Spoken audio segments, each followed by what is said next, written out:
Bismillahirrahmanirrahim. Assalamualaikum warahmatullahi wabarakatuh. Apa kabar teman-teman di rumah semua? Balik lagi di sini bareng Gian di acara Ngobat, ngobrol-ngobrol bermanfaat. Nah, seperti biasa teman-teman di rumah, insya Allah kita akan membahas banyak sekali obrolan-obrolan yang insya Allah bermanfaat. Tidak hanya perkara keislaman gitu ya, tapi juga gaya hidup dan juga bagaimana kaitannya dengan keislaman kita sebagai pemuda. Nah, kemarin kita juga udah ngobrol-ngobrol banyak ya sama ustadz-ustadz kita. Nah, hari ini alhamdulillah kita juga kedatangan salah satu guru kita, ada Pak Dr. Iskandar. Alhamdulillah. Kita tanya dulu ya kabarnya bagaimana Pak hari ini? Alhamdulillah luar biasa. Allah memberikan karunia kesehatan dan kelapangan. Alhamdulillah. Alhamdulillah ya. Duh, terima kasih banget nih Pak Iskandar ya, sudah meluangkan waktunya nih di segala kesibukannya, di segala aktivitasnya mau ngobrol-ngobrol bareng kita semua. Nah, sohibillah di rumah semua, hari ini kita mau bahas apa sih? Nah, karena Pak Dr. Iskandar ini juga sebagai bendahara ya Pak di Yayasan Darut Tauhid, jadi beliau ahlinya nih dalam masalah pengelolaan keuangan, pengelolaan wakaf dan lain-lain. Nah, jadi kita bakal ngebahas lebih lanjut, ngegali lebih dalam nih dari Pak Iskandar, mumpung beliau ada di sini. Kita akan ngambil ilmu sebanyak-banyaknya informasi dari beliau terkait utamanya adalah wakaf gitu ya. Nah, berbicara soal wakaf nih Pak, kan ada yang namanya konsep Islamic Social Finance, dimana Bapak juga waktu itu pernah nyinggung di video-video sebelumnya bahwa ini jadi salah satu kekuatan pengelolaan keuangan dalam Islam. Nah, boleh dijelasin dulu nggak Pak ke teman-teman di rumah sebenarnya apa sih konsep itu? Di Islam dulu ya sudah dikenalkan dengan konsep Islamic Social Finance. Yeah. Jadi Islamic Social Finance ini adalah satu konsep ekonomi keuangan yang melibatkan aspek-aspek sosial, zakat, infak, sedekah, dan wakaf. Zaman dulu, zakat, infak, sedekah, dan wakaf ini sebagai instrumen untuk pengembangan ekonomi dan alat stabilisasi keuangan negara. Oh iya. Jadi dulu belum dikenal dengan hanya perbankan ya gitu. Jadi karena aturan di Al-Qur'annya dikenal dengan infak, sedekah, dan wakaf ya, maka instrumen inilah yang dijadikan menjadi instrumen keuangan sosial Islam untuk membiayai pertumbuhan ekonomi, membiayai operasional negara, dan sebagai alat instrumen stimulan untuk pembiayaan ekonomi. Jadi masuknya itu ke ranah pengelolaan negara ya Pak ya? Oh iya, dulu sempat istiswap ini menjadi instrumen pembiayaan keuangan negara. Oh iya. Jadi dalam jumlah itu menjadi instrumen yang pokok ya. Menjadi pokok, menjadi utama, menjadi sumber-sumber pembiayaan untuk membiayai operasional keuangan negara. Nah, sebelum lanjut ngebahas soal zakat, infak, sedekah, dan wakaf nih Pak, kayaknya sih teman-teman di rumah juga kadang saya juga sih Pak mikir kalau infak, sedekah itu masukinnya ke kenceleng masjid gitu ya. Padahal kan sebenarnya luas banget ya Pak tadi seperti Pak Iskandar jelaskan. Nah, boleh dibahas sedikit nggak Pak? Kira-kira sebenarnya apa sih bedanya zakat, infak, sedekah, dan wakaf itu? Ya, di dalam aturan fikih ya, masing-masing ada penjelasan masing-masing. Cuman kan wakaf itu memang di dalam Al-Quran tidak jelaskan spesifik ya tentang wakaf. Tentang hanya zakat, infak, sedekah. Nah, wakaf ini dikategorikan dalam dalam infak ya atau sedekah ya. Jadi dulu ada kisah Umar bertanya kepada Rasulullah, ya Rasulullah, saya punya aset di Khaybar. Kalau sekarang itu aset itu Khaybar itu adalah kawasan metropolitan lah. Zaman dulu itu ya Pak? Zaman dulu. Khaybar ini adalah satu daerah di mana betul-betul pusat ekonomi di sana gitu ya. Jadi karena kesayangannya Umar lah. Karena kesayangan, dan itu didapatnya mungkin sangat luar biasa. Bagaimana terhadap ini? Tahanlah dan hasilnya disedekahkan. Oh gitu. Nah ya, kalau sedekah kan dihabis. Zakat, kita punya zakat ada asnafnya, 8 asnaf, fakir, miskin, dikasihkan dalam bentuk logam atau dalam bentuk apa ya. Tapi kalau wakaf ini termasuk kategori sedekah, di mana pokoknya tidak boleh hilang. Pokoknya ditahan. Wakaf itu kan kalau kita belajar baca Quran, diwakafkan dihentiin gitu ya. Artinya wakaf itu adalah sedekah umat Islam yang dimana kepemilikannya udah berubah, yang tadinya di pribadi menjadi milik Allah, wakaf berhenti kepemilikan pribadi menjadi kepemilikan Allah SWT. Dan zatnya itu nggak boleh hilang, harus dijaga. Iya, iya. Baik dalam bentuk gedung atau dalam uang tunai itu dijaga, nggak boleh hilang. Nah, dioptimalkan, kemudian hasilnya disedekahkan. Nah, inilah yang menjadi hebatnya wakaf ini gitu, karena terjadi akumulasi modal. Jadi terus menggurita menjadi besar nggak hilang ya, tapi hasil manfaatnya memang digunakan untuk kemanfaatan umat. Oh, ini keistimewaan dari wakaf.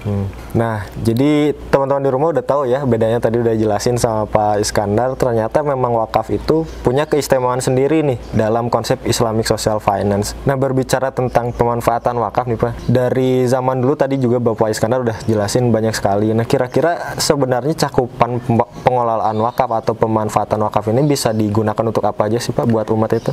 Iya, wakaf itu kan ada untuk yang sifatnya spiritual, contoh masjid. Iya. Untuk juga sosial ya. Tadi yang untuk yang spiritual, masjid, sosial untuk fasilitas umum ya. Bahkan wakaf juga masuk ranah kepada untuk meningkatkan kesejahteraan ekonomi. Ya, jadi makanya tadi saya sampaikan bahwa wakaf itu menjadi instrumen pembiayaan ekonomi ya. Jadi tadi untuk spiritualitas, untuk sosial, bahkan untuk sebagai alat untuk mensejahterakan ekonomi. Kalau di beberapa negara itu wakaf itu menjadi sumber dana untuk membiayai proyek-proyek pemerintah di Turki aja. Sampai ke proyek-proyek pemerintah. Wakaf itu digunakan untuk membiayai kilang minyak, perusahaan makanan, infrastruktur, itu dari wakaf ya. Dari wakaf di properti ya. Jadi uang wakaf itu dibeliin properti disewain ya, hanya hasilnya untuk kemaslahatan umat, untuk pendidikan, untuk pembangunan ibadah, untuk dakwah. Jadi betul-betul wakaf itu sangat luar biasa. Iya. Jadi nggak cuman buat masjid gitu ya Pak? Nggak cuman buat. Jadi zaman dulu kan waktu saya kecil ya, orang itu menganggap bahwa yang namanya wakaf itu masjid, kuburan. Padahal wakaf itu tadi menjadi alat instrumen keuangan untuk pembiayaan infrastruktur ya. Bahkan di Malaysia itu ada beberapa perusahaan-perusahaan yang besar itu sahamnya adalah wakaf. Sahamnya juga wakaf? Ya, sahamnya wakaf. Sehingga wakaf itu sangat luar biasa. Di DT juga sama. Wakaf ini digunakan untuk sewain ATM, jadi dana wakaf beliin aset, properti, disewain untuk ATM, untuk perkantoran, untuk pertokoan, untuk ruko-ruko ya, sehingga betul-betul wakaf ini bisa produktif dan bisa memberikan sumbangan yang sangat besar bagi pertumbuhan ekonomi dan kesejahteraan masyarakat.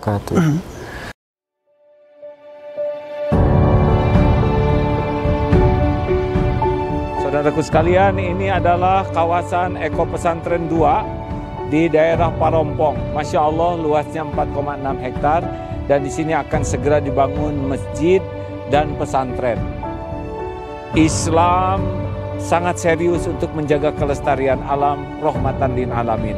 Dan mudah-mudahan menjadi ladang amal bagi siapapun yang memang merindukan membangun masjid, membangun lembaga pendidikan. Inilah kesempatan untuk beramal. Saya sangat senang sekali di daerah saya akan dibangun pembangunan masjid sama pesantren. Semoga pembangunan di sini lancar dan diberkahi sama Allah.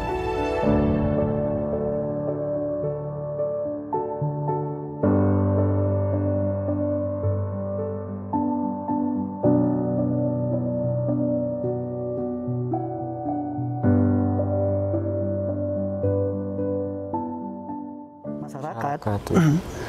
Jadi pemanfaatannya luas sekali ya Pak ya? Oh, sangat luas sekali ya. Nah, berbicara tentang wakaf ini Pak, sebenarnya juga pengetahuan tentang wakaf sebenarnya masih kurang ya Pak, kalau kita lihat. Nah bisa diberikan gambaran nggak oleh Bapak sebenarnya pengelolaan wakaf tuh perangkat-perangkatnya ada apa aja sih gitu? Ya, jadi memang di Indonesia ini tentang wakaf ini literasinya masih kurang. Bahkan contohnya jadi khutbah Jumat jarang membicarakan tentang wakaf.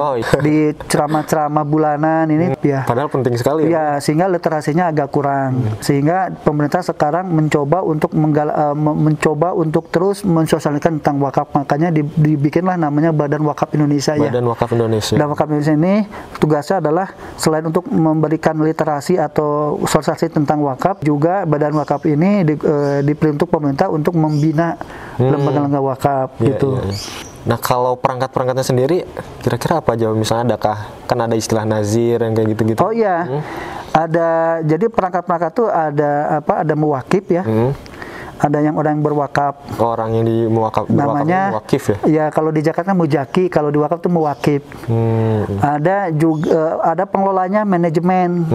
Manajemen ini disebut dengan nazir. Di wakaf kan amil ya. Dan ketiganya kalau di Jakarta tuh ada mustahik, orang yang menerima ya. Kalau di wakaf ada mauquf alaih. Mauquf alaih itu adalah orang atau lembaga yang menerima manfaat dari hasil pengelolaan wakaf. Jadi ada muwakif, ada nazir, dan ada mauquf alaih. Kalau di zakat ada muzaki, ada amil, ada mustahik. Ya. Jadi nggak sembarangan juga ya Pak dalam pengelolaannya itu? Sangat ketat sekali. Wakaf itu pengelolaannya beda dengan yang lain, karena asetnya tidak boleh hilang ya. Jadi aturannya ketat sekali. Di penerimaan ada aturan, di pengelolaan juga ada aturan, di pendayagunaan juga ada aturan. Makanya pemerintah membuat namanya WCP, Wakaf Core Principle. Wakaf Core Principle. Wakaf Core Principle adalah aturan atau pedoman pengelolaan wakaf yang berstandar internasional. Dia mengakomodir prinsip Basel. Basel itu adalah pengawasan prinsip pengawasan perbankan ya yang global. Nah, ini juga WCP mengadopsi dari prinsip Basel ini, memberikan pedoman kepada pengelola wakaf. Pedoman ini ya berstandar internasional. Ya. Jadi nggak kalah profesionalnya ya Pak dengan perbankan yang modern mungkin. Ya. Jadi sekarang pemerintah serius sekali bagaimana wakaf itu tumbuh dan berkembang karena potensinya banyak. Potensi wakaf itu sangat luar biasa di Indonesia. Yang terrealisasi kira-kira berapa Pak? Hasil penelitian dari para ahli dulu ya 2014 BWI dan Kemenak ya, potensi wakaf itu 175 triliun per bulan. Baru tergarap cuma 200 miliar. Tapi sekarang rilis terbaru dari BWI dan Kemenak bahwa potensi wakaf Indonesia ini adalah 300 triliun setahunnya. Dan baru terhimpun sekitar 500 atau 600 miliar. Ini kan ada gap sekali ya. Nah, makanya ini lembaga-lembaga wakaf harus terus dioptimalkan agar potensi dana sebesar 300 triliun ini dapat terhimpun. Kalau sudah terhimpun kan menjadi menjadi struktur modal pembiayaan sosial untuk meningkatkan kesejahteraan masyarakat. Ya. Jadi kalau dibandingkan dengan angka realisasi dengan angka potensinya jauh sekali ya Pak ya? Gapnya jauh sekali. Nah, berbicara tentang pengelolaan wakaf lalu pemanfaatan wakaf nih Pak ya, bisa di-sharekan nggak Pak kira-kira dari pengalaman Bapak nih, wakaf ini bisa digunakan buat apa aja sih sebenarnya? Kalau zat wakafnya itu kan ada namanya wakaf melalui uang dan wakaf uang. Kalau wakaf melalui uang bisa digunakan yang memang luas sekali ya. Asal itu tidak keluar dari aturan syariah. Bisa untuk masjid, bisa untuk sekolah, bisa untuk pesantren, bisa untuk fasilitas umum, ya, bisa untuk infrastruktur, bisa untuk yang aset-aset komersil, ya. Misalnya kita bikin mall, ya, tapi asetnya berbasis wakaf, tapi tanahnya berwakaf, infrastrukturnya wakaf, bisa bikin hotel di Arab itu, di Mekah itu. Kebanyakan hotel-hotel yang digunakan oleh jemaah haji itu berbasis wakaf. Di sana juga ada aset orang Aceh ya. Orang Aceh yang dulu di sana sekarang udah besar di sana. Jadi penggunanya luas sekali, bukan hanya untuk masjid dan kuburan, tapi kepada aset-aset ekonomi ya. Dan dan wakaf uang juga. Wakaf uang ini di mana uang ini bisa diinvestasikan di instrumen-instrumen ekonomi atau pembiayaan yang bisa menghasilkan. Contoh kita bisa beli perusahaan, bisa membiayai tadi usaha-usaha kilang minyak, bisa untuk juga mungkin, Pak, ya, bisa untuk investasi di sektor makanan ya. Intinya adalah bahwa aset wakaf ini baik dalam bentuk fisik uang atau dalam bentuk uang tunai itu harus terjaga pokoknya harus dijaga. Dan harus bisa menghasilkan return karena tujuan wakaf itu adalah memberikan kesejahteraan bagi masyarakat. Wah, jadi kita banyak dapat insight baru ya dari Pak Iskandar mengenai wakaf ini. Ternyata teman-teman, wakaf itu nggak cuma seperti tadi Pak Iskandar sebutkan ya, bukan cuma dimanfaatkan buat masjid, kuburan, tapi luas sekali gitu. Bahkan bisa menjadi instrumen bagaimana wakaf ini untuk menghidupi pengelolaan negara dan juga program-program pemerintah untuk tentunya kemaslahatan umat dan juga kebarokahan dari masyarakat itu sendiri. Nah, setelah ini kita akan bahas lebih lanjut lagi dengan Pak Iskandar mengenai wakaf ini. Jadi teman-teman jangan kemana-mana ya, tetap stay tune di kita di Ngobat, ngobrol-ngobrol bermanfaat. Assalamualaikum.